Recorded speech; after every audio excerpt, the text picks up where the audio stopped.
So good morning to all of you. आप सभी का आपके अपने यूट्यूब चैनल एग्ज़ाम की में स्वागत है। तो जैसा कि हम लोग स्टील पढ़ रहे थे, स्टील में हम लोगों का टॉपिक चल रहा था welding joint.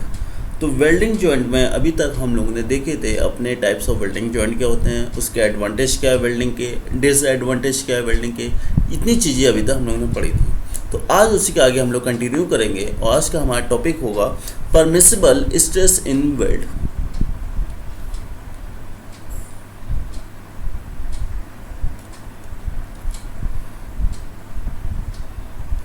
permissible stress in world।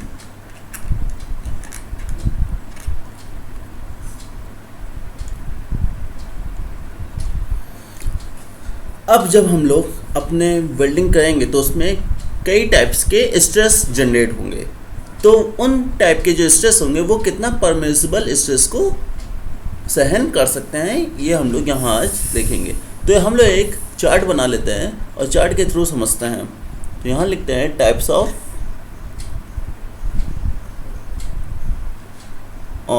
Stress,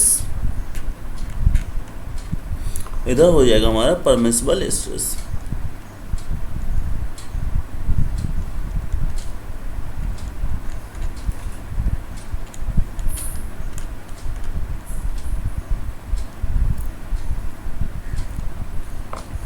सो पहला है वन इज जब हमारा किसी भी सेक्शन पे टेंशन और कंप्रेशन आएगा। तो टेंशन और compression on section through throat of butt weld. ठीक है, तो बट वेल्ड के थ्रोट के द्वारा। तो यहाँ पे जो हमारा परमिसिबल स्ट्रेस होता है ये होता है 150 न्यूटन पर mm²। ठीक है, ये आपको याद करना पड़ेगा, ये वैल्यू तो याद ही करनी पड़ेगी। सो सेकंड वन इज जब बेंडिंग स्ट्रेस होगा टेंशन में, बेंडिंग स्ट्रेस इन टेंशन और कंप्रेशन। जब टेंशन और कंप्रेशन में बेंडिंग स्ट्रेस आएगा तो हमारा जो परमिसिबल स्ट्रेस होगा वो 165 न्यूटन पर mm² होगा।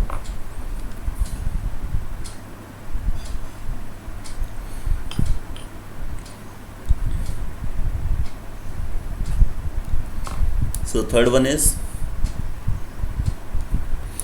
shear on section। जब किसी भी सेक्शन पे shear होगा थ्रू थ्रोट ऑफ बट और फिलेट वेल्ड।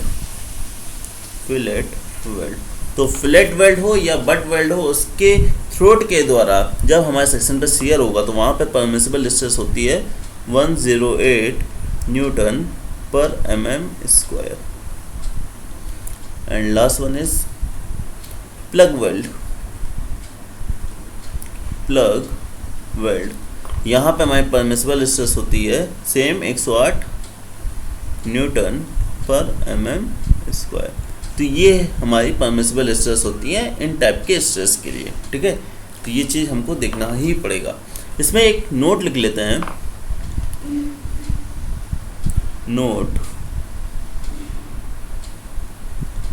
और ये इम्पोर्टेंट भी है कि हमारी जो शियर में जो परमिसिबल स्ट्रेस होती है टेंशन में, ठीक है, तो उसको हम रिड्यूस कर देते हैं 80% जब हमारी जो वेल्डिंग होती है वो फील्ड में हम करें। ठीक है, अगर फील्ड में वेल्डिंग करना है तो टेंशन में लगने वाला टेंशन और शियर में जो परमिसिबल स्ट्रेस होगी वो आपकी 80% हम उसको रिड्यूस कर देंगे। The permissible stress the permissible stress in shear and tension are reduced to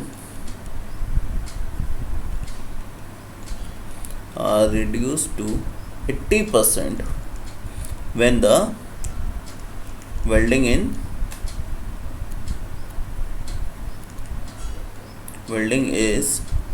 done in the field। ठीक है, जब फील्ड में हम वेल्डिंग करेंगे तो वहाँ पे हम 80% रिड्यूस कर देंगे। ठीक, ये तो हो गया पहला नोट। इसी में सेकंड नोट लिखो, जब हम विंड और अर्थक्वेक के इफेक्ट को कंसीडर करेंगे, जब विंड और अर्थक्वेक के इफेक्ट को हम कंसीडर करेंगे तो वहाँ पे जो हमारा परमिसिबल स्ट्रेस होगा वो 25% इंक्रीज हो जाएगा। ठीक है, when the effects of wind and earthquake are considered, the permissible stress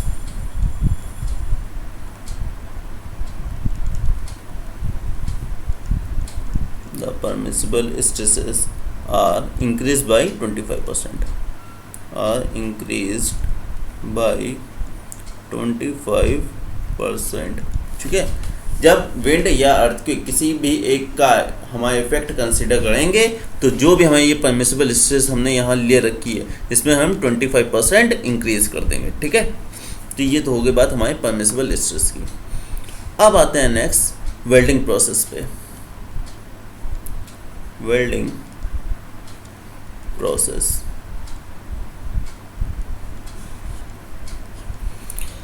अब वेल्डिंग प्रोसेस का सिंपल सा चीज़ ये है कि जब हम किसी भी दो मेटल को आपस में कनेक्ट करते हैं तो वहाँ पे हम या तो हीट दें, हीट के द्वारा कर सकते हैं। तो हीट के द्वारा करने पे क्या होगा कि वो आपस में चिपकेंगे और धीरे धीरे क्या होता है, सॉलिड लिक्विड के फॉर्म में होता है।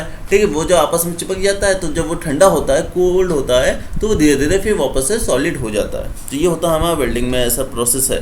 ठीक है, तो इसमें लिख लो कि welding is a process,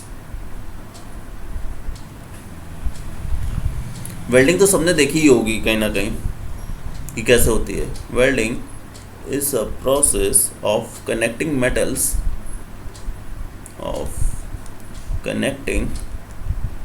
metal parts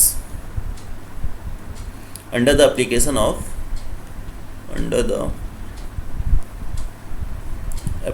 of heat or without pressure. यहाँ पे प्रेशर तो हम नहीं देते ना, विदाउट प्रेशर। ठीक है, तो हमारी ये चीज़ होती है। अब बात आती है कि अगर हम हैमर के बिना या प्रेशर के बिना हम करते हैं तो वह हमारी कौन सी होती है, फ्यूज़न वेल्डिंग कहलाती है। लेकिन जिस प्रोसेस वेल्डिंग प्रोसेस में हम प्रेशर का यूज़ करते हैं तो उसको हम लोग कहते हैं फॉर्ग वेल्डिंग। ठीक है, तो ये चीज़ भी लिख लो यहाँ पे कि the welding process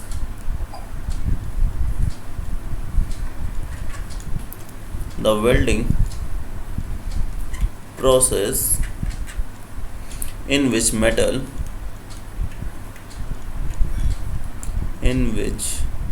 metal parts are jointed in a state of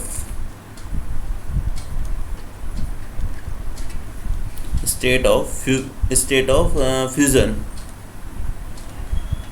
without hammering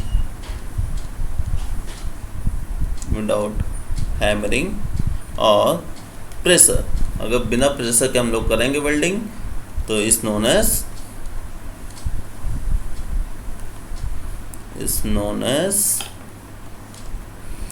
fusion welding.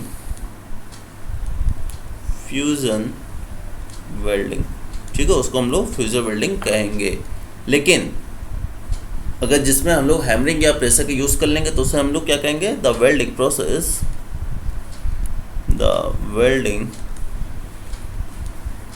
process in which in which pressure is used to weld metal parts is known as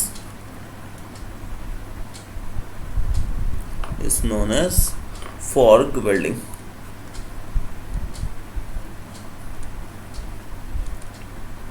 और प्रेशर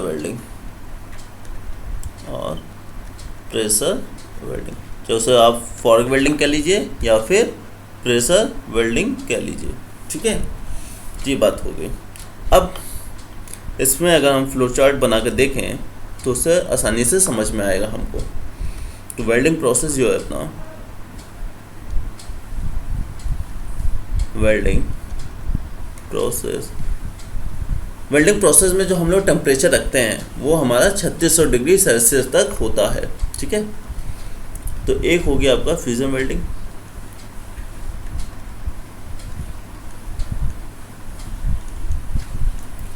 फिर होता है pressure welding,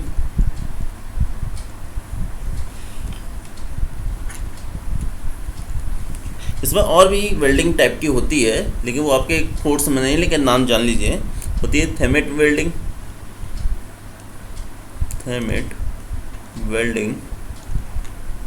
और union melt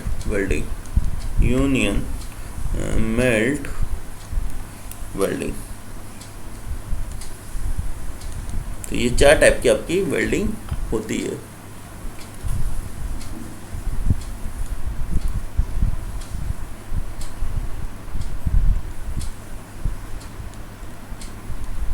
ठीक है, अब fusion welding में भी हमारे आगे 2 टाइप की होती है। एक होती है आपकी आर्क वेल्डिंग और एक होती है गैस वेल्डिंग। ठीक है, और प्रेशर वेल्डिंग में भी 2 टाइप की होती है, जिसमें होती है एक होती है रेजिस्टेंस वेल्डिंग और एक होती है प्रेशर वेल्डिंग।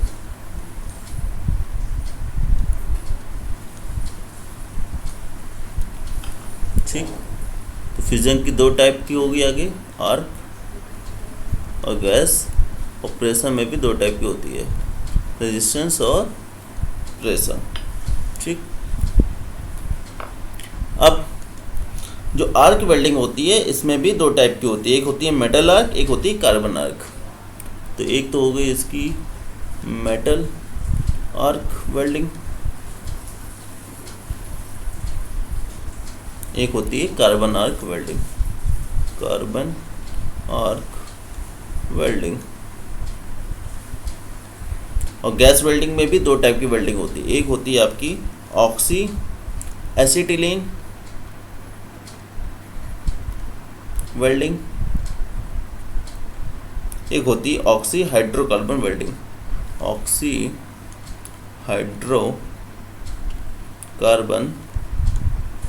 वेल्डिंग। ठीक है, तो ये हो गई आर्क वेल्डिंग में और ये होती है गैस वेल्डिंग में। तो ये आपकी बात हो गई वेल्डिंग की। ठीक, इसमें हमने आपको बताया कि 3600 डिग्री सेल्सियस तक टेम्परेचर हम यहाँ पे प्रोड्यूस करते हैं। ठीक, चलिए अब बात करेंगे आगे अपने नए टॉपिक की, जिसका नाम है हमारा डिज़ाइनिंग। तो अब हम जब वेल्डेड जॉइंट की डिज़ाइन करते हैं तो हमें क्या क्या डिज़ाइनिंग प्रोसेस लेते हैं वो देखते हैं। तो डिज़ाइन ऑफ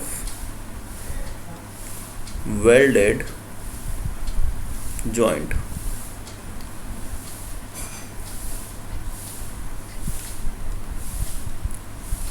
तो इसमें हम लोग पहले फिलेट वेल्ड की डिज़ाइनिंग देखेंगे। फिलेट वेल्ड्स, ठीक। तो फिलेट वेल्ड की बात की जाए तो सबसे पहले हम लोग फिगर बनाते हैं। मान लेते हैं एक मेटल हमारा ये है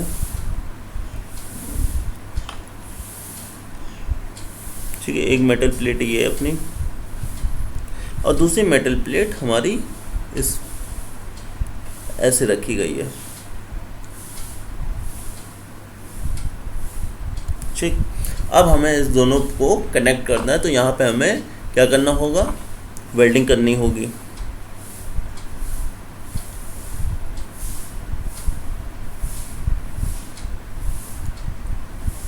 ये हमने कर ली वेल्डिंग,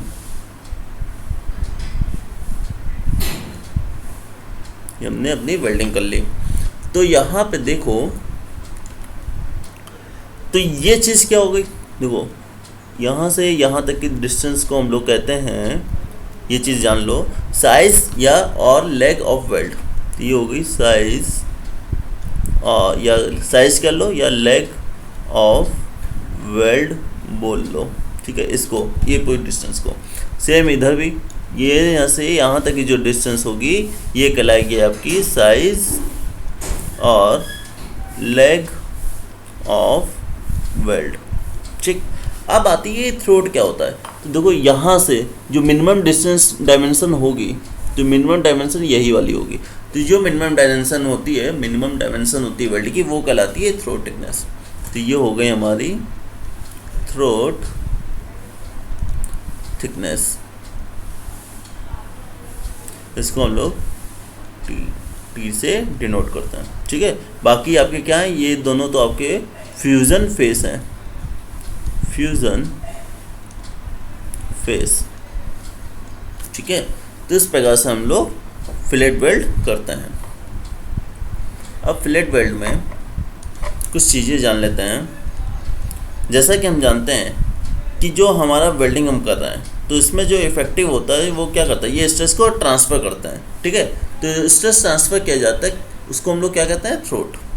देखो, the part of the weld, the part of the weld, weld का वो पार्ट जो हमारे स्ट्रेस को क्या करता है, ट्रांसफ़र करता है, उसको हम लोग थ्रोट कहते हैं। The part of the weld which is assumed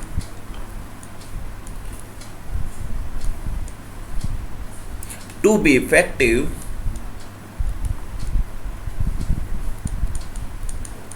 in transferring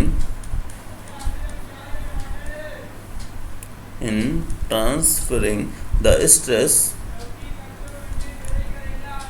is called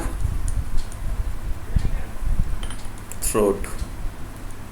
तो थ्रोट क्या है, थ्रोट वो वेल्डिंग का वो पार्ट है जो हमारे स्ट्रेस को ट्रांसफ़र करने में इफेक्टिव होता है, ठीक है। तो हमारा कहलाता है थ्रोट। अब थ्रोट थिकनेस क्या है, तो थ्रोट की थिकनेस वो हमारी मिनिमम डायमेंशन होती है फिलेट वेल्ड में। तो throat thickness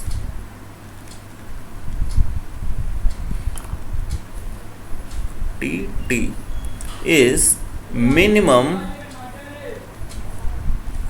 dimension in fillet weld। तो हमने जैसे यहाँ बताया कि ये वाली जो डायमेंशन होगी आपकी, ये वाली, ये हमारी मिनिमम डायमेंशन होगी, यही हमारी थ्रोट की थिकनेस कहलाएगी, ठीक। सो नेक्स्ट, अब हमारा जो आपका ये फिलेट वेल्ड होता है, ये हमारा शियर को रेजिस्ट करने में सबसे अच्छा होता है, ठीक है। ये हमारे शियर को रेजिस्ट करता है। तो it is assumed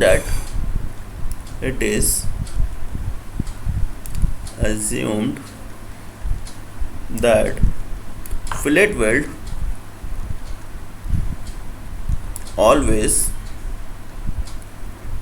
offer resistance in the form of shear,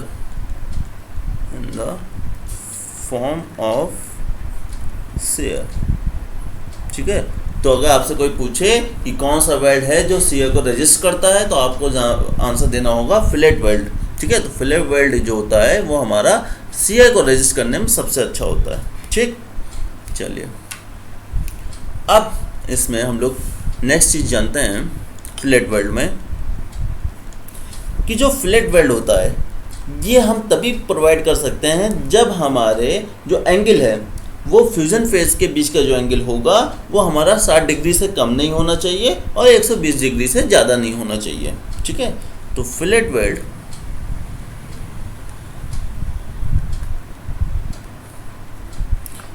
should not be used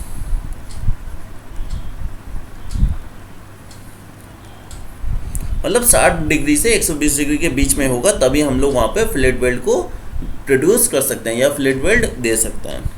to be use if the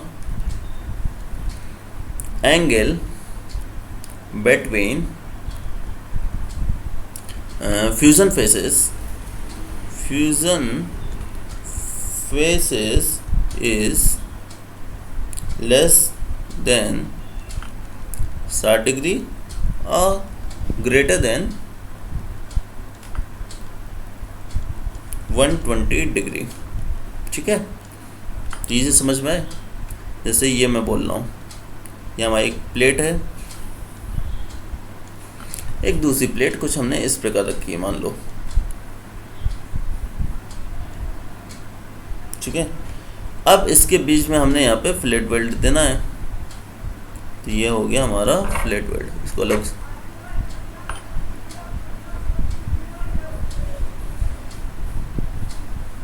ये फिलेट वेल्ड हो गया आपका। ठीक, तो ये आपका क्या नहीं होना चाहिए, 60 डिग्री से कम नहीं होना चाहिए।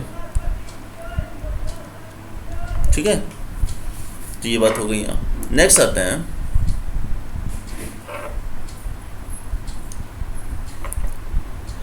फोर्थ हो गया, फिफ्थ।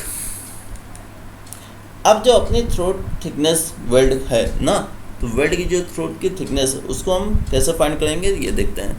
Throat thickness